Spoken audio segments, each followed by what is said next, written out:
नमस्कार विद्यार्थी मित्रांनो, मी स्वप्नील बाळकृष्ण वडावी, एम स्पर्धा परीक्षा केंद्र गडचिरोली। बऱ्यापैकी तुम्हा विद्यार्थ्यांना सुद्धा एक चांगली ओळख माझ्याबद्दल झालीच आहे, कारण बरेच लेक्चर आपण मराठी व्याकरण या विषयाच्या अध्यापन कार्य सतत गडचिरोली पोलीस दलामार्फत होत आहे। बरेच दुनियासुद्धा आपण मराठी व्याकरणामध्ये पाहत आहोत आणि त्यामध्ये बरेच घटक, बरेच संकल्पना आपण या आपल्या ऑनलाईन क्लासेसच्या माध्यमातून तुमच्यापर्यंत पोहोचवण्याचं काम सध्या मी मराठी व्याकरण या विषयाअंतर्गत करत आहे। सोबत महत्त्वाचं म्हणजे सांगायचं झाल्यास आपल्या गडचिरोली पोलीस दलातील कर्मचारी यांना सुद्धा हे सुद्धा बऱ्यापैकी या कोरोनाच्या काळामध्ये आपल्या सामान्य नागरिकांना या कोरोनापासून बचाव करण्याचं सुद्धा एक सहकार्य आपल्या लोकांना आज त्यांच्या मार्फत मिळत आहे।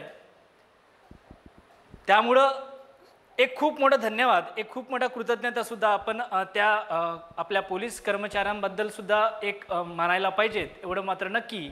आणि तुम्हा विद्यार्थ्यांना सुद्धा या कोरोनाच्या संकटात, लॉकडाऊनच्या काळामध्ये वेगवेगळ्या विषयाचे म्हणजेच शैक्षणिक नुकसान विद्यार्थ्यांचं व्हावं नको बा, यासाठी आपल्या गडचिरोली पोलीस दलामार्फत वेगवेगळ्या विषयाचे 10वी 12वीचे सोबत स्पर्धा परीक्षेच्या विषयामध्ये सुद्धा आपला विषय बऱ्यापैकी तुम्हाला त्याची ओळख झाली असेल।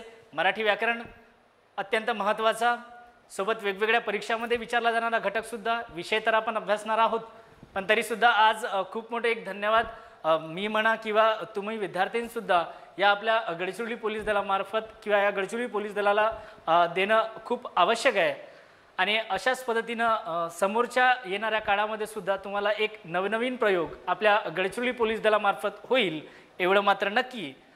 परत सर्व विद्यार्थ्यांचं आपल्या या ऑनलाईन मराठी व्याकरण या क्लासमध्ये सर्व विद्यार्थ्यांचं एकदा स्वागत। आपण बऱ्यापैकी घटक अभ्यासत असताना वेगवेगळ्या विषयाचं त्याचं डिवायडेशन करून प्रत्येक घटकाची संकल्पना आणि त्यावरती वेगवेगळ्या बरेच उदाहरणं घेऊन सुद्धा मी तुमच्या डोळ्यासमोर मांडलं। नेमकं एखाद्या घटकामधला प्रश्न हा नेमकं तुम्हाला आयोग कोणत्या पद्धतीनं आणि कशा पद्धतीनं विचारतो हे सुद्धा आपण बऱ्यापैकी पाहत आहोत। आणि हे पाहत असताना आपण व्याकरणाच्या बाबतीमध्ये बोलत असताना त्यामध्ये एक जो शब्द विचार नावाचा घटक, त्यामधला शब्दाच्या जाती आणि शब्दाच्या जातीमधलंच बऱ्यापैकी शब्दाच्या जाती 8 आणि त्यामधल्या आपल्या विकारी या शब्दजाती आपण अभ्यासलेला आहोत मागच्या लेक्चरमध्ये। आणि मग विकारीमध्येच येणाऱ्या 4, अविकारीमध्ये येणाऱ्या 4 आणि मुळात मागच्या व्हिडिओजमध्ये किंवा मागच्या लेक्चरला आपण अविकारी या शब्दजातीला हात लावलो होतो। आणि निश्चित त्यामध्ये जी अविकारीमधली पहिली शब्दजाती आपण अभ्यासली ते बऱ्यापैकी होतं आपलं क्रियाविशेषण अव्यय। आणि या क्रियाविशेषण अव्ययाच्या बाबतीमध्ये पाहत असताना बरीच दुनिया पाहिलं होतं, जसं क्रियाविशेषण, क्रिया म्हणजे क्रियापद आणि क्रियापदाचे विशेषण म्हणजेच क्रियाविशेषण अव्यय असं बऱ्यापैकी घेतलं होतं।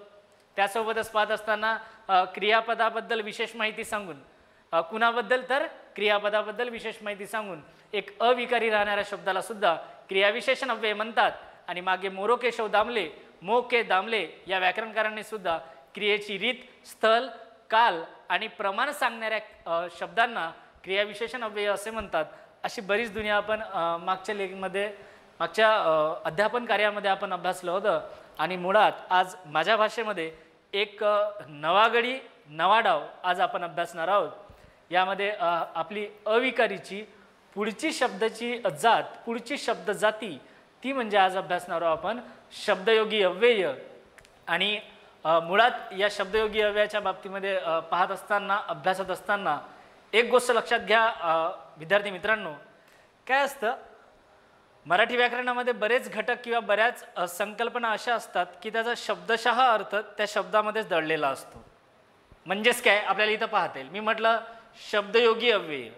आता या शब्दयोगी अव्ययामध्ये जर घेतलं तर काय होतो, यामध्ये योग या शब्दाचा अर्थ काय होतो तर जोडणे। योग या शब्दाचा अर्थ काय होतो तर जोडणे। आणि जी अव्यय शब्दाला जोडून वापरली जातात किंवा शब्दाला जोडून येतात त्या अव्ययांना शब्दयोगी अव्यय असे म्हणतात। परत यामध्ये बरीच दुनिया आपल्याला अभ्यासायची आहे। नेमकं शब्दयोगी अव्यय, शब्दयोगी अव्ययाच्या पूर्वी आपण घटक अभ्यासला तो म्हणजे क्रियाविशेषण अव्ययाचा। त्याची बरीच मोठी दुनियासुद्धा मी मागच्या व्हिडिओजमध्ये मागच्या अध्यापन कार्यामध्ये आपण ते अभ्यासलं होतं आणि यामध्ये परत एकदा तुम्हाला सांगत आहे की ज्यामध्ये शब्दयोगी अव्ययामध्ये आपल्याला सांगता येईल की योग म्हणजे जोडणे आणि जी अव्यय शब्दाला जोडून लिहिली जातात किंवा शब्दाला जोडून वापरली जातात त्या अव्ययांना बऱ्यापैकी काय म्हणतात तर ते असतात आपले शब्दयोगी अव्यय. आणि अशा पद्धतीची दुनिया अवघड तर काही दुनिया नाही याच्यामधली, पण खूप महत्त्वाचा घटक आहे. बऱ्याच परीक्षांमध्ये सुद्धा यावरती प्रश्न प्रकार पडलेले असतात. त्यासोबत यामध्ये एक गोष्ट नोट जर केली शब्दयोगी अव्ययाच्या बाबतीमध्ये, मग नेमकं आपल्याला बऱ्यापैकी सांगितलं जाते की शब्दाला जोडून वापरलं जाते. मग का जोडतं तर नेमकं का बरं जोडावं लागतो, मग याचं काचं उत्तर माहिती पाहिजे. आणि हे पाहत असताना मग नेमकं शब्दयोगी अव्यय शब्दाला जोडून वापरली जातात, तर नेमकं त्याचं कारण काय आहे, शब्दाला का बरं जोडून वापरली जातात. तर एक गोष्ट लक्षात घ्या आयुष्यभर विद्यार्थी मित्रांनो, शब्दयोगी अव्यय हे नाम किंवा सर्वनामाला जोडून, शब्दयोगी अव्यय हे नाम किंवा सर्वनामाला जोडून त्यांचा म्हणजे कुणाचा तर त्या नाम किंवा सर्वनामाचा वाक्यातील इतर शब्दाशी संबंध दर्शवण्यासाठी हे शब्दयोगी अव्ययाचं कार्य असते.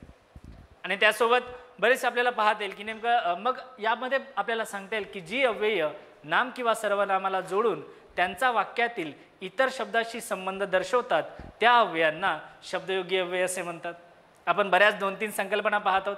प्रश्न प्रकार आयोग तुम्हाला कसं आणि कुठेही विचारू द्या, कसंही विचारू द्या, निश्चित त्यामध्ये 1 सेकंदामध्ये उत्तर सोडून बाहेर पडू. आणि यामध्ये हा नेमकं घटक किती सोपं आहे हे मी तुम्हाला आज सांगणार आहे. परत एकदा सांगत आहे की जी अव्यय नाम किंवा सर्वनामाला जोडून त्यांचा वाक्यातील इतर शब्दाशी संबंध दर्शवतात त्या अव्ययांना शब्दयोगी अव्यय असे म्हणतात. आयुष्यभर लक्षात घ्यायचं विद्यार्थी मित्रांनो, तुमच्या हेही लक्षात आलं असेल बऱ्यापैकी MPSC राज्यसेवा सोबत डिपार्टमेंटल PSIच्या सुद्धा एक्झाममध्ये सुद्धा यावरती प्रश्न प्रकार पडलेले असतात. आणि पडतात ना ते, मी पाळत नाही तर ते बऱ्यापैकी आयोग आपल्याला त्या वेगवेगळ्या परीक्षामध्ये सुद्धा तुम्हाला प्रश्न प्रकार पडत असतात. म्हणजे बरेच वैशिष्ट्यांवरती सुद्धा आयोग त्यावरती प्रश्न प्रकार आजच्या स्पर्धा परीक्षांमध्ये तुम्हाला मोठ्या प्रमाणात विचारत आहे. मग शब्दयोगी अव्यय नाम किंवा सर्वनामाला जोडले जातात. यामध्ये एक गोष्ट लक्षात घ्या विद्यार्थी मित्रांनो, शब्दयोगी अव्यय आणि परत एक संकल्पना असते ती म्हणजे प्रत्ययाच्या बाबतीमध्ये. आता हे प्रत्यय आणि शब्दयोगी अव्यय निश्चितच तुम्हाला थोडीफार जर ओळख जर असेल मराठी व्याकरणाची तर त्यामध्ये विद्यार्थी मित्रांनो बऱ्याच विद्यार्थ्यांना प्रत्यय हा शब्द ऐकले असेल. मग त्याची संकल्पना नेमकं काय म्हणते ते आपण समोरच्या लेक्चरमध्ये समोरच्या व्हिडिओजमध्ये पाहणार आहोत. प्रत्ययमध्ये जर घेतलं तर मग प्रत्ययसुद्धा एक गोष्ट लक्षात घ्या, मी काय म्हटलं होतं, आज बरीच मोठी दुनिया जे बरेच प्रश्न प्रकार जे असतात ते नेमकं वैशिष्ट्यांवर आधारलेले आणि बरेच आपल्याला आयोगसुद्धा परीक्षामध्ये गोंधळवणारे प्रश्न प्रकार देत असतो. गोंधळण्याचं काम नाही, पण आपल्या संकल्पना मात्र त्यामध्ये क्लिअर पाहिजे. आणि निश्चित या संकल्पना मी आज तुम्हाला इथं स्पष्टीकरणात्मक एक सोप्या भाषेमध्ये प्रेझेंट करणार आहे. आणि एक गोष्ट लक्षात घ्या विद्यार्थी मित्रांनो, मी काय म्हटलं होतं सुरुवातीला की शब्दयोगी अव्यय ही नाम किंवा सर्वनामाला जोडली जातात. एक गोष्ट लक्षात घ्यायची, मग प्रत्ययसुद्धा नाम किंवा सर्वनामाला जोडले जोडतात ना. प्रत्यय म्हणजेच काय, प्रत्यय म्हणजेच काय हे सुद्धा आपल्या लक्षात यायला पाहिजे. प्रत्यय म्हणजेच काय, एखादा जर शब्द जर असेल, या शब्दाच्या पुढे पलीकडे नंतर समोर एक किंवा अनेक अक्षरे जोडली जातात त्यांना सर्वसाधारणपणे प्रत्यय म्हणतात. प्रत्ययाचा घटक आपण अभ्यासत नाही, मग इथं कशाला सांगतो बा प्रत्ययाचा घटक. तर एक गोष्ट लक्षात घ्या, हा प्रत्ययाचा घटक पुढे गेल्यानंतर त्या घटकामध्ये गेल्यानंतर तुम्हाला थोडंसं सोपं जावं याच्यासाठी मी थोडी संकल्पना याची इथं क्लिअर करतो. मग प्रत्ययामध्ये आपल्याला सांगता येईल की शब्दाच्या पुढे पलीकडे नंतर समोर एक किंवा अनेक अक्षरे जोडली जातात त्यांना प्रत्यय म्हणतात. शब्दयोगी अव्यय नाम किंवा सर्वनामाला जोडली जातात. प्रत्ययसुद्धा नाम किंवा सर्वनामाला जोडले जातात. त्यासोबत नाम किंवा सर्वनामाला जोडून त्यांचा वाक्यातील इतर शब्दांशी संबंध दर्शवण्यासाठी शब्दयोगी अव्ययाचे मुख्य कार्य असते. प्रत्ययसुद्धा नाम किंवा सर्वनामाला जोडून इतर शब्दाशी त्याचा संबंध दर्शवतात. एक लक्षात घ्या विद्यार्थी मित्रांनो, जे मी बोलत आहे मी बोलता बोलता बरेच सारे तुम्हाला प्रश्न प्रकार 101% त्यामध्ये आयोग तुम्हाला विचारेल म्हणजे विचारेल. आणि एक गोष्ट लक्षात जर घेतलं मग यामध्ये आपल्याला सांगता येईल की शब्दयोगी अव्यय सुद्धा नाम किंवा सर्वनामाचा संबंध इतर शब्दाशी दर्शवतात. त्यासोबत प्रत्ययसुद्धा नाम किंवा सर्वनामाचा संबंध वाक्यातील इतर शब्दाशी दर्शवतात. एक गोष्ट लक्षात घ्या, परत एक गोष्ट जर पाहिलं आपण तर काय असतं, प्रत्यय जे असतात ना ते प्रत्यय सर्वसाधारणपणे प्रत्ययांना स्वतंत्र अर्थ नसतो. प्रत्ययांना स्वतंत्र अर्थ नसतो, पण शब्दयोगी अव्ययांना स्वतंत्र अर्थ असतो. मग विधानाचा पूर्वार्ध बरोबर, उत्तरार्ध बरोबर, दोन्ही बरोबर, दोन्ही चूक. प्रत्ययांना स्वतःचा अर्थ नसतो, शब्दयोगी अव्ययांना स्वतःचा अर्थ असतो. आणि एक गोष्ट परत लक्षात घ्या, प्रत्ययांचा आपण स्वतंत्र वापर करू शकत नाही, ते नेहमी जोडूनच लिहावी लागतात. मात्र शब्दयोगी अव्यय आपण त्या शब्दयोगी अव्ययांचा आपण स्वतंत्र वापर करू शकतो. पण एक गोष्ट लक्षात घ्या, शब्दयोगी अव्यय ही नेहमी नाम किंवा सर्वनामाला जोडली जातात, पण एक गोष्ट लक्षात घ्यायची, त्यांचा स्वतंत्र वापर सुद्धा केला जातो. आणि स्वतंत्र वापर जर तुम्ही कराल तर ते शब्दयोगी अव्यय राहणार नाही, तर ते सर्वसाधारणपणे क्रियाविशेषण अव्यय बनते. हे आपण उदाहरणाच्या माध्यमातून आज अभ्यासणार आहोत. पण तत्पूर्वी सर्व विद्यार्थी मित्रांनी आपण यामध्ये जर सुरुवातीला मुळातली याची संकल्पना बघू. नेमकं शब्दयोगी अव्ययाची संकल्पना काय म्हणते, काय नाही त्यामध्ये. शब्दाला जोडून येणाऱ्या अव्ययाला काय म्हणतात, तर शब्दयोगी अव्यय. पण केव्हा केव्हा बऱ्यापैकी जे माहीत असतं ते न विचारता जे माहीत नाही ते विचारतं. मग त्यावरती बऱ्याच आपल्याला संकल्पना क्लिअर पाहिजे. आणि मग एक गोष्ट लक्षात घ्या, मी जर म्हटलं की नाही बा, एक साधं उदाहरण सांगतो. मी म्हटलं पुस्तक टेबल आहे, मी म्हटलं काय म्हणत आहे, पुस्तक टेबल आहे असं म्हटलं तर काय म्हणेल, येडं म्हणतील आपल्याला लोक, हो ना. हे व्याकरणाच्या दृष्टीने नाही आणि सोबत भाषेच्याही दृष्टीने योग्य नाही. पुस्तक टेबल आहे, नेमकं काय बोलत आहे बा, म्हणजेच काय, इथे दिलेल्या नामांचा या एकमेकांशी संबंध येत नाही, एकमेकांशी संबंध इथं दिसत नाही आपल्याला. मग यामध्ये काय करावं लागतो, एखाद्या नामाला आपल्याला एखादा शब्द जोडून पाहावा लागतो. आणि तो शब्द म्हणजेच आपण इथं पाहू. मी जर म्हटलं की नाही बा पुस्तक टेबल आहे, योग्य वाटणार नाही व्याकरणाच्या दृष्टीने. मी म्हटलं पुस्तक टेबलावर आहे, मग लक्षात घ्या पुस्तक टेबलावर आहे, अंडरलाईन केलं असेल वर या शब्दाला. मग वर हा शब्द, नेमकं वर हा अव्यय कुणाला जोडला आहे, तर तो या टेबल या नामाला जोडला आहे. आणि एक गोष्ट लक्षात घ्या, मग जी अव्यय नाम किंवा सर्वनामाला जोडून त्यांचा वाक्यातील इतर शब्दाशी संबंध दर्शवतात, संबंध रिलेशन हे माहीत असेल चांगलं, तर नाम किंवा सर्वनामाचा इतर वाक्याशी संबंध जे दर्शवतात, इतर शब्दाशी संबंध दर्शवतात, त्या अव्ययांना शब्दयोगी अव्यय असे म्हणतात. तर ही अशी दुनिया आपल्याला यामध्ये पाहता येईल. बरेच उदाहरणं आहेत यामध्ये. मी म्हटलं पुस्तक टेबलावर आहे, म्हणजे हा जो काही नाम आहे तो कोणाला, हा जो काही शब्द जो आहे तो कोणत्या नावाला जोडलेला आहे, तर टेबल या नावाला, शब्दयोगी अव्यय. त्यासोबत इकडे जर दुसऱ्या उदाहरणामध्ये मी जर म्हटलं की नाही बा, मी म्हटलं तिने घरापुढे सुंदर रांगोळी काढली, असे बघा तुम्हाला आयोग वेगवेगळ्या टाईप्सनी प्रश्न प्रकार, अभ्यासक्रम हा सिलेबस तोच असतो. परीक्षा कुठलीही द्या, पोलीस भरतीपासून आपल्या तलाठी सरळ सेवा सोबत राज्यसेवेपर्यंत जा, अभ्यासक्रम तोच असतो.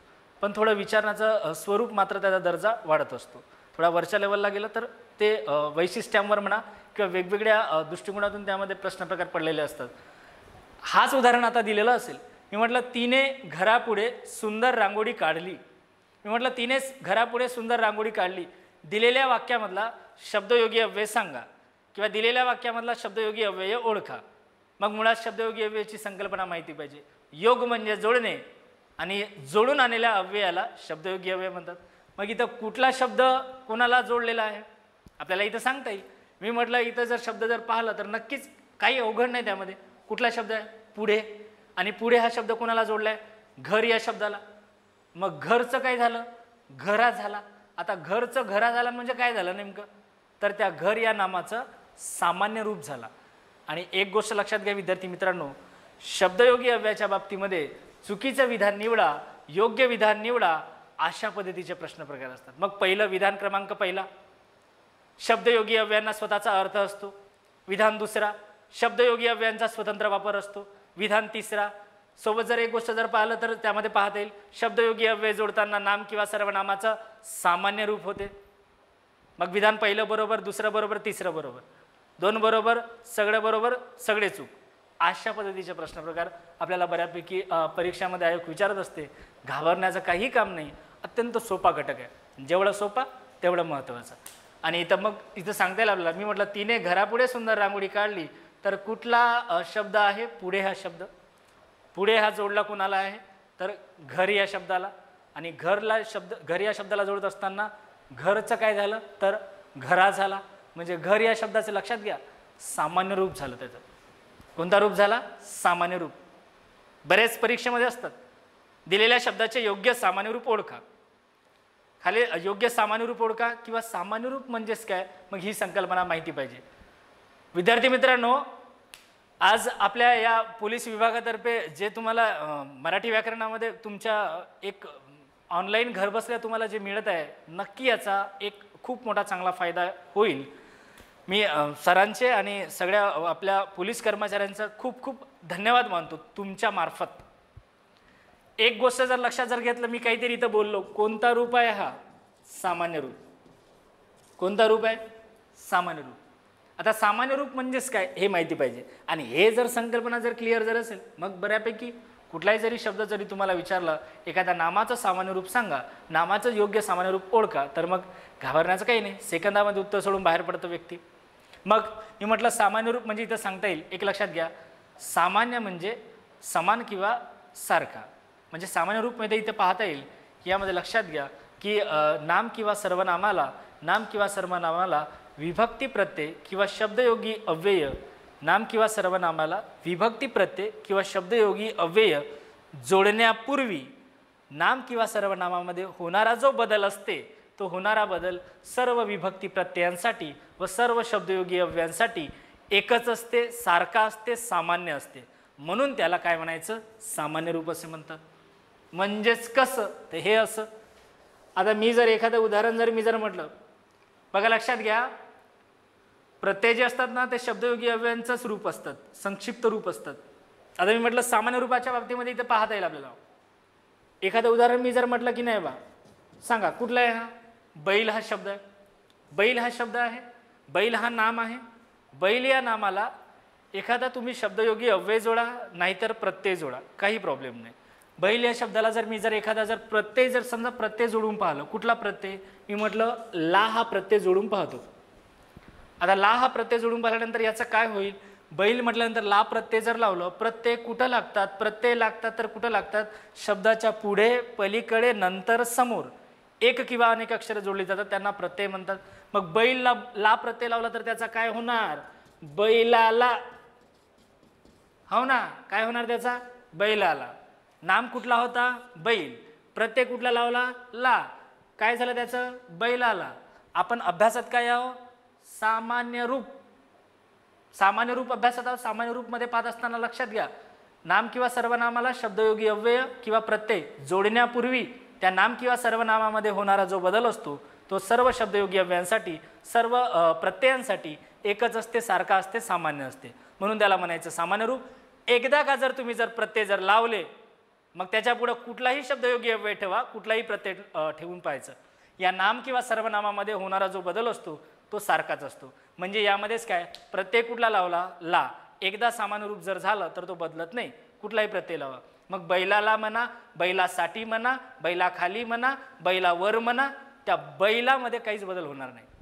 आणि एक गोष्ट लक्षात घ्या, मग हा प्रत्यय लावण्यापूर्वी या बैलचं काय झालं? तर या बैलचं काय झालं? बैला.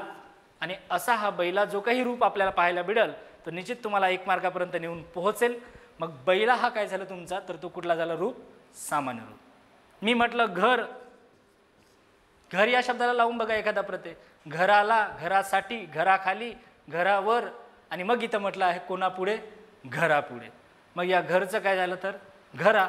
आणि हा जो काही घरा जो आहे, तोच आपलं बऱ्यापैकी असेल सामान्य रूप. आणि अशा पद्धतीची दुनिया हे आपल्याला इथं व्याकरणामध्ये अभ्यासता येईल. यामध्ये बरेच सारे उदाहरणं सुद्धा आपल्याला सांगता येईल, पण निश्चित आपल्याला घटक अभ्यासायचा आहे आज, तो म्हणजेच शब्दयोगी अव्यय. तर अशा पद्धतीच्या दुनिया 3ऱ्या उदाहरणामध्ये, 4थ्या उदाहरणामध्ये निश्चित तुम्हाला काही अवघड जाणार नाही. मी म्हटलं यामध्ये जर पाहिलं तर मी म्हटलं दिव्याखाली अंधार. आता दिव्याखाली अंधार म्हणजेच यामध्ये कुठला शब्दयोगी अव्यय दिसतंय? तर खाली हा शब्द. दिवा हा शब्द दिवा या नामाला जोडलेला आहे, आणि त्या नामाला जोडत असताना त्याचं काय झालं? तर सामान्य रूप झालं. म्हणजे दिवाचं काय झालं? दिव्या, असं तो सामान्य रूप. दिव्यासाठी, दिव्याखाली, दिव्यावर, त्या दिव्यामध्ये बदल होणार नाही एकदा प्रत्यय लावलं तर. तर असा हा फायदा. आणि असं हे व्याकरणाच्या संबंधात तुम्हाला बऱ्याच संकल्पना यामध्ये क्लिअर होतील. मग मी म्हटलं दिव्याखाली अंधार, शब्दयोगी अव्यय शोधा. शब्दयोगी अव्यय शोधल्यानंतर कुठला मिळाला? खाली. सोपं आहे. त्याच्यानंतरचं चौथं उदाहरणामध्ये बघा, मी म्हटलं काल भारताचा श्रीलंका विरुद्ध सामना होता, आता बंद आहेत सध्या, सुरू झाले काल परवा, पण असो, मी म्हटलं काल भारताचा श्रीलंकेविरुद्ध सामना होता, या दिलेल्या वाक्यामधला शब्दयोगी अव्यय कुठला आहे, तर तो आपल्याला पाहायला मिळेल, तो म्हणजेच कुठला, विरुद्ध. अशा पद्धतीनं त्यानंतर हे अशा पद्धतीची दुनिया आपल्याला या शब्दयोगी अव्ययामध्ये अभ्यासावं लागेल. याचं बरंच काही यामध्ये पाहता येईल, पण यामध्ये तेवढं काही अवघड नाही. आणि अशी ह्या क्रियाविशेषणानंतर अभ्यासली जाणारी शब्दजाती कुठली, तर ती म्हणजेच कुठली, आपली शब्दयोगी अव्यय. शब्दयोगी अव्ययांचे कार्य, त्यासोबतच त्याचा वापर, आणि त्यासोबतच एक गोष्ट लक्षात घ्या, शब्दयोगी अव्यय आणि प्रत्यय या दोघांमधला आपण फरकसुद्धा अभ्यासला. आयुष्यभर लक्षात ठेवा, तुम्हाला 1 मार्कासाठी सुद्धा प्रश्न प्रकार पडू शकतात. प्रत्यय हे शब्द नसतात. प्रत्यय हे शब्द नसतात तर का, कारण प्रत्ययांचा स्वतंत्र वापर होत नाही, केलं तरी होणार नाही. प्रत्ययांचा स्वतंत्र वापर होत नाही आणि प्रत्ययांना स्वतःचा अर्थसुद्धा नसतो. शब्दयोगी अव्ययांचा स्वतंत्र वापर होतो आणि सोबतच शब्दयोगी अव्ययांना स्वतंत्र अर्थसुद्धा असतो, म्हणून शब्दयोगी अव्यय हे शब्द असतात. आणि अशा पद्धतीने आपल्याला या शब्दयोगी अव्ययाच्या घटकामध्ये पाहता येईल. निश्चितच यामध्ये बरेच सारे आहे, तरीसुद्धा आपण बऱ्यापैकी या घडामोडी किंवा या असल्या प्रकारचा कार्यक्रम इथं आपल्याला हा अभ्यासता येईल. आणि यामध्ये परत एक गोष्ट जर लिहिलं तर खूप महत्त्वाचा घटक मी इथं लिहिलेला आहे शब्दयोगी अव्ययामध्येच, तो म्हणजेच कुठला, तर मी म्हटलं शुद्ध शब्दयोगी अव्यय. शुद्ध शब्दयोगी अव्यय हा प्रकार आहे त्या शब्दयोगी अव्ययाचा. शुद्ध शब्दयोगी अव्ययामध्ये आता या शुद्ध शब्दयोगी अव्ययामध्ये पाहत असताना लक्षात घ्या, मी मगाशी काय बोललो होतो की शब्दयोगी अव्यय जडत असताना केव्हा केव्हा नाम किंवा सर्वनामाचे सामान्य रूप होते, पण मात्र केव्हा केव्हा जर काही शब्दयोगी अव्यय जोडत असताना त्या नाम किंवा सर्वनामाचं सामान्य रूप जर झालं नाही, म्हणजे तो नाम जसं आहे तसंच जर असेल, तर त्या सर्वसाधारणपणे तशा शब्दयोगी अव्ययांना शुद्ध शब्दयोगी अव्यय म्हणतात. अवघड काहीच नाही. म्हणजेच एखादा नाम किंवा सर्वनामाला एखादा शब्द जोडत असताना त्या नाम किंवा सर्वनामाचे सामान्य रूप जर झालं नाही, तर त्या शब्दयोगी अव्ययांना म्हणायचं शुद्ध शब्दयोगी अव्यय. उदाहरण क्रमांक पहिला, मी जर म्हटलं की नाही बा, काय लिहिलं आहे, तर सीता, माहीत असेल, सीता सुद्धा रामाबरोबर वनात काय तर गेली. सत्य आहे, सीता सुद्धा रामाबरोबर वनात गेली. दिलेल्या वाक्यामधला शब्दयोगी अव्यय ओळखा किंवा आपल्याला इथं पाहायला भेटेल, याचा विचार करू आपण. कुठला शब्दयोगी अव्यय आहे, तर सुद्धा हा शब्दयोगी अव्यय. मग दिलेल्या शुद्धयोगी अव्ययाचा प्रकार सांगा, योग्य प्रकार ओळखा, अशा पद्धतीचे प्रश्न प्रकार विचारतात. मग त्यामध्ये एक गोष्ट लक्षात घ्या, याच्या संकल्पना मात्र आपल्याला व्यवस्थित त्यामध्ये लक्षात यायला पाहिजे. मग काय झालं कार्यक्रम, थोडंसं निश्चित एक गोष्ट लक्षात घ्या, हे थोडे गोंधळवणारे प्रश्न प्रकार आहे. कुठला, मी म्हटलं शुद्ध शब्दयोगी अव्यय, का, तर यामध्ये लक्षात घ्या, मी मगाशीच काय म्हटलं होतो, शब्दयोगी केव्हा केव्हा शब्दयोगी अव्यय जोडत असताना नाम किंवा सर्वनामाचं सामान्य रूप होते. विधान बरोबर आहे, झालं ना सामान्य रूप.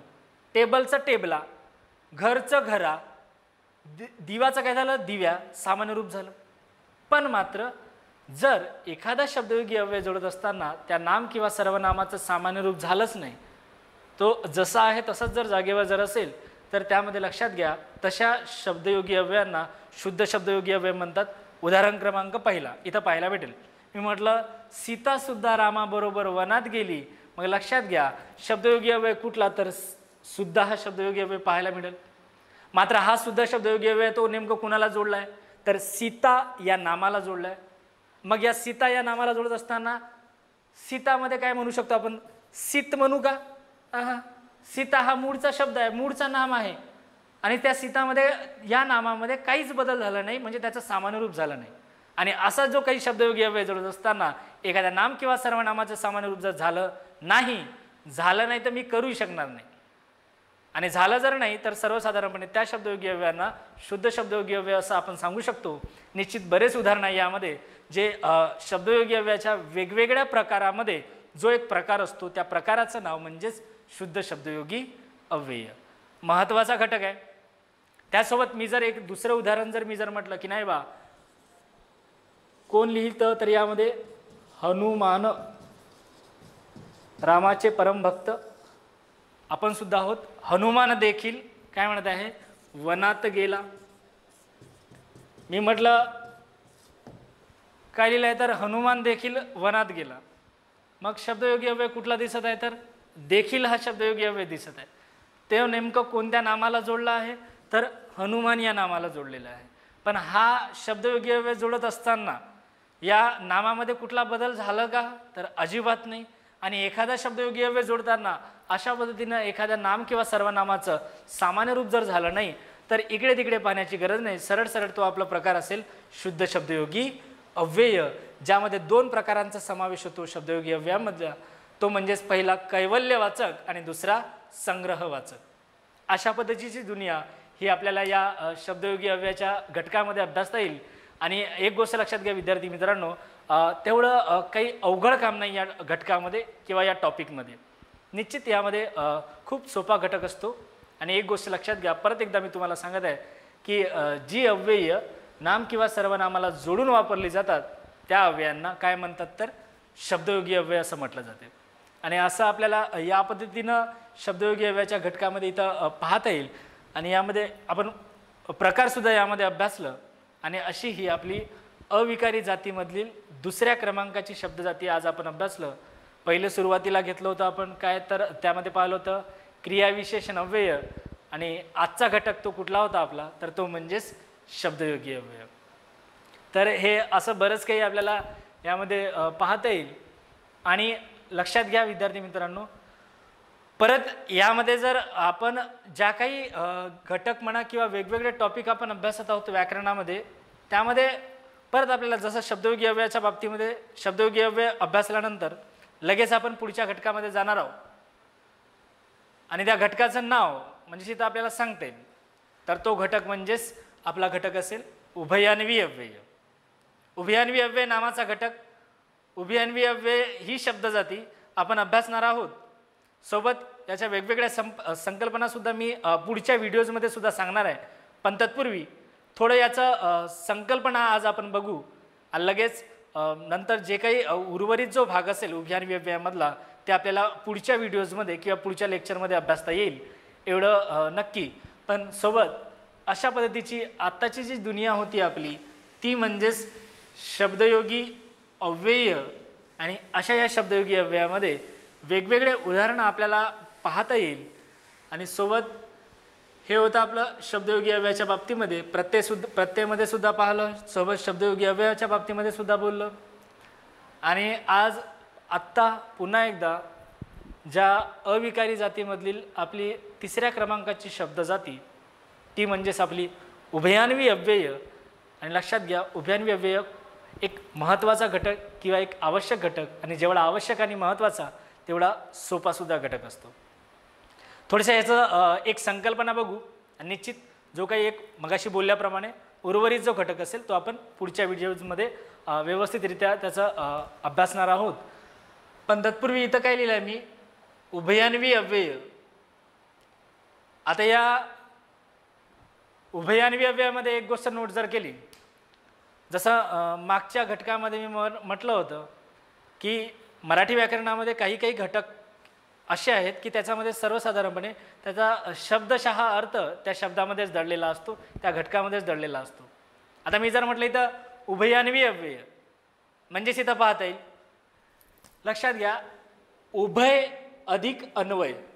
एक गोष्ट जर नोट जर केली, दोन शब्दाचा विचार करू आपण. मी म्हटलं उभय आणि दुसरा शब्द कुठला आहे तर अन्वय. उभय आणि अन्वय. उभय म्हणजेच कोण, उभय या शब्दाचा अर्थ काय तर दोन. आणि अन्वय म्हणजेच काय तर अन्वय या शब्दाचा अर्थ काय तर संबंध. मग दोन शब्दांचा संबंध कसं सांगता येईल. एक गोष्ट लक्षात घ्या, दोन वाक्य किंवा दोन शब्द, दोन वाक्य किंवा दोन शब्द यांचा संबंध जोडून दाखवणाऱ्या अव्ययाला काय म्हणतात तर उभयान्वी अव्यय असे म्हणतात. कोणाचा संबंध जोडून दाखवते तर दोन वाक्यांचा किंवा दोन शब्दांचा संबंध जोडून दाखवते. उभयान्वी अव्यय ही जे काही आपण शब्दजाती अभ्यासला आहोत त्या शब्दजातीमध्ये खऱ्याखुऱ्या अर्थाने अविकारी शब्दजाती कुठली जिच्यामध्ये काहीच बदल होणार नाही, तर ती म्हणजेच कुठली, तर ती पाहता येईल आपल्याला उभयान्वी अव्यय. तशा अविकारीच्या शब्दजाती किती? 4.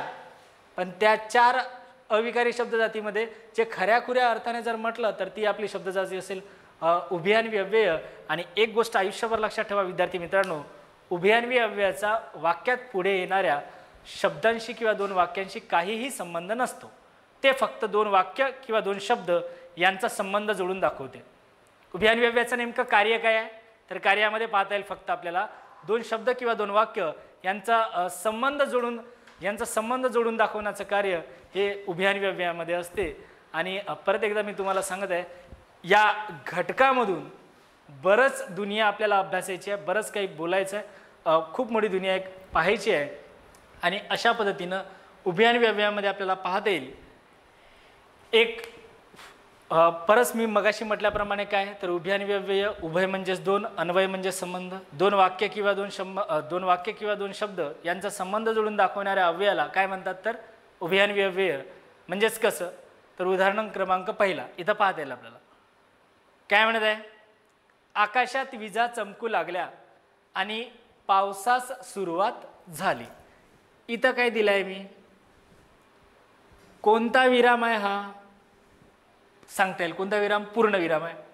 मला एक सांगा, या दिलेल्या वाक्यामध्ये किती पूर्ण विराम आहे, 1 पूर्ण विराम आहे. एक गोष्ट लक्षात घ्या, यामध्ये जर आपण नोट केली, इथला या दिलेल्या वाक्यामधला उभयान्वी अव्यय ओळखा किंवा उभयान्वी अव्यय सांगा, असं पद्धतीचे प्रश्न प्रकार आपल्याला आयोग विचारतो. मग दिलेल्या वाक्यामधला उभयान्वी अव्यय कोणता, उभयान्वी अव्यय आपल्याला काढायचं आहे तर मग माहीत पाहिजे उभयान्वी अव्यय नेमकं काय करते बा.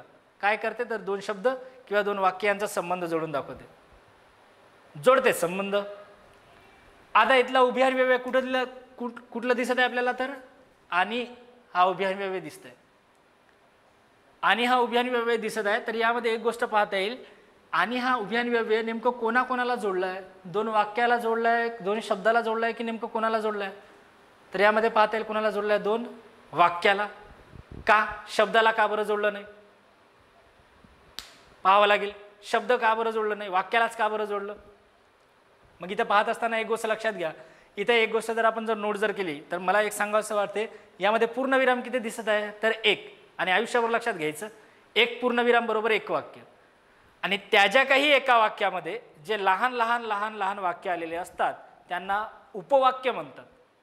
आणि प्रत्येक वाक्याला लक्षात घ्या, उपवाक्य वाक्य, आणि प्रत्येक वाक्याला एखाद्या क्रियापदाची गरज असते. क्रियापदाशिवाय वाक्य होणारच नाही. प्रत्येक वाक्याला एखाद्या क्रियापदाची गरज असते. आणि मग लक्षात घ्या, जसं मी ह्या कंप्लीट एक पूर्ण एक वाक्य आहे, आणि या एका वाक्यामध्ये छोटी छोटी लहान वाक्य आलेले आहे. प्रत्येक वाक्याला एखाद्या क्रियापदाची गरज लागते. पहिल्यामध्ये घ्या, आकाशात विजा चमकू लागल्या. लागल्या म्हणजे लागण्याची काय आहे, क्रिया आहे. क्रिया म्हणजेच क्रियापद, कळत आहे. त्यानंतर मी म्हटलं पावसात सुरुवात झाली, ही या पद्धतीनं, म्हणजेच हे तुमचं पहिलं वाक्य आणि हे तुमचं दुसरं वाक्य.